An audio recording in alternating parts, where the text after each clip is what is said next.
And we begin tonight with the most important part of Donald Trump's life that surely drives him mad every day. He is only the fourth president in history to face the serious possibility of an impeachment proceeding in the House of Representatives. And this week, something has changed in the House of Representatives' approach to impeachment. Yesterday, Congresswoman Lauren Underwood announced that she now supports an impeachment investigation of the president. Congresswoman Underwood is a freshman Democrat from Illinois who flipped a Republican district to win her seat. And when she made her impeachment announcement yesterday, she based her support for an impeachment investigation entirely on Volume 1 of the Mueller report. She is the only member of Congress to do that.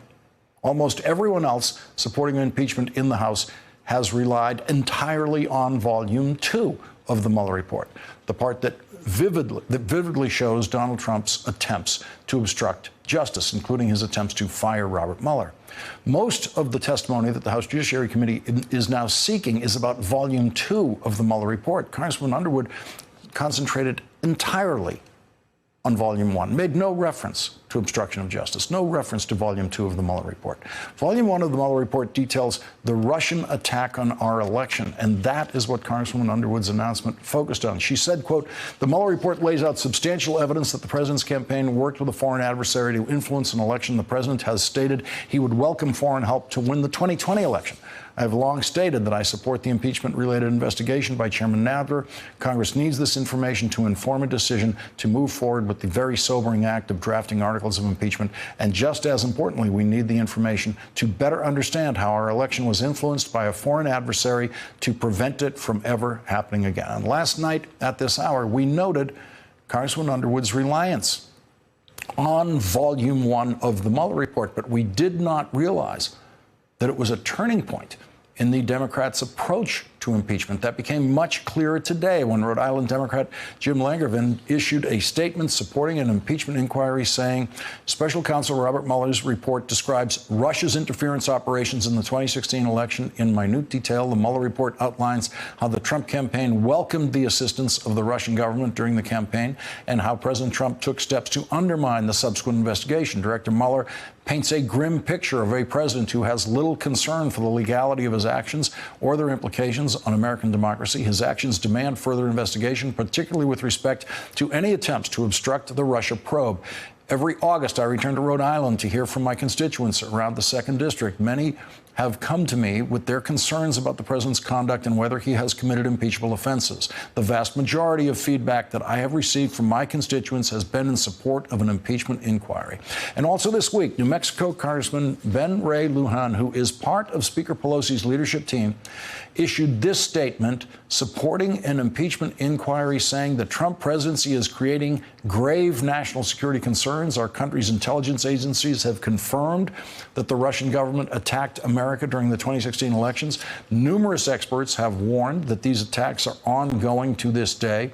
And when faced with this evidence from his own government, President Trump has failed to act. Not only has he ignored the warnings that our democracy is being targeted, but he has also actively encouraged Russian interference. The report detailed sustained and frequent attempts by the Trump campaign to establish ties to the Russian government, and then eagerness to benefit from hacked information stolen from our fellow Americans.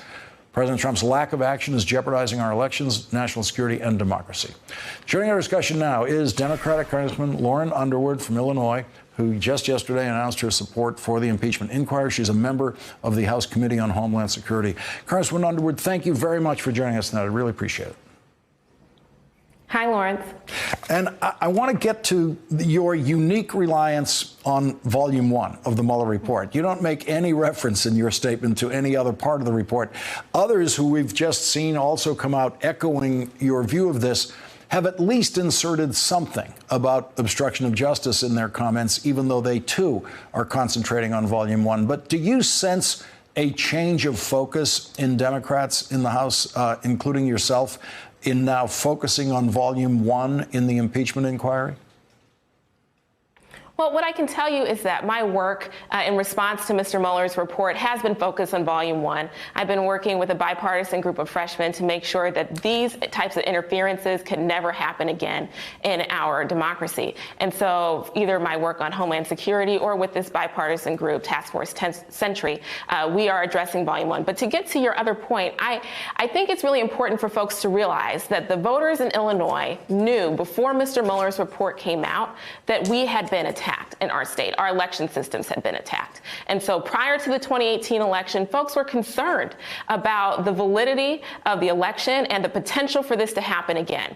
And so when his report came out calling out Illinois as the only state in the report that had been compromised, this was something that, representing the good people of the Illinois 14th District, I had to spend some time investigating. Now, I can't speak for the whole caucus, and I would never want to. But what I can say is this.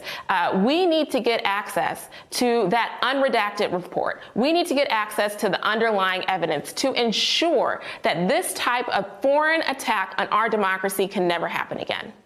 And you mentioned something that is not in the Mueller report in your statements. Your statement refers to, although it doesn't specifically cite it, Donald Trump's interview with George Stephanopoulos on ABC, where Donald Trump basically said that he would accept information and help from Russia. George Stephanopoulos said to him, "You want that kind of interference in our elections?" And Donald Trump said, "It's not interference. They have information. I think I'd take it." That seems to be what you were referring to when you said that Donald Trump welcomes this again.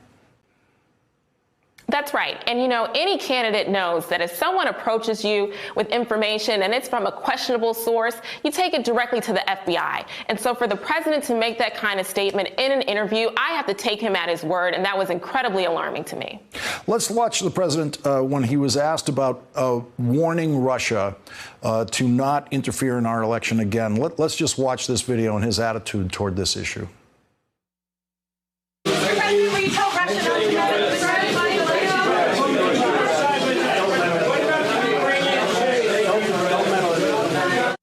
I know, Congresswoman, hard to hear in your earpiece there, but our subtitles showed he was sitting there with Vladimir Putin, and he makes a joke of it, and he says, well, of course I will. And then he says, don't meddle in the election. It's a video that we've all seen. What was your reaction when you saw that? Well, again, very alarming. When I talk to people in my community, we're in the middle of a week's worth of town halls here in the 14th District. They come to me expressing concern that this could happen again. They're uncertain about what's really going on in these impeachment processes. And folks in my community didn't quite realize that the investigations that were ongoing were to inform the House decision on whether to file articles of impeachment. And so I felt the need yesterday to make this announcement at the town hall meeting in response to a question from a constituent, right? People throughout the communities all across our country are watching what's happening. It's painful. It's deeply disappointing, deeply disturbing. And so we want the facts. And that's what these investigations are hoping to achieve. And Congressman, I just want to point out, your town hall meetings include Republicans because that district was represented by a Republican before you won the district. Listen, our town hall meetings include residents across political persuasions, all ages, all races, all backgrounds, and we have candid, open dialogue about the issues that are most important to them. But I got to tell you, the number one issue that's been raised in my town halls this week, Medicare, the price of prescription drugs, what's going on with Social Security. Tonight we had a whole session about veterans and serving our veterans. These are the issues that are top of mind for so many folks. But during these conversations, I often do get asked about impeachment. And so really happy to be able to clarify my standing for the people that I serve here in Illinois. This will serve as tonight's episode of Meet the Freshman. Freshman Congresswoman Lauren Underwood, thank you very much for joining us tonight. We really appreciate it. Thanks for checking out our YouTube channel. Subscribe by clicking on the button below for more from The Last Word and the rest of MSNBC.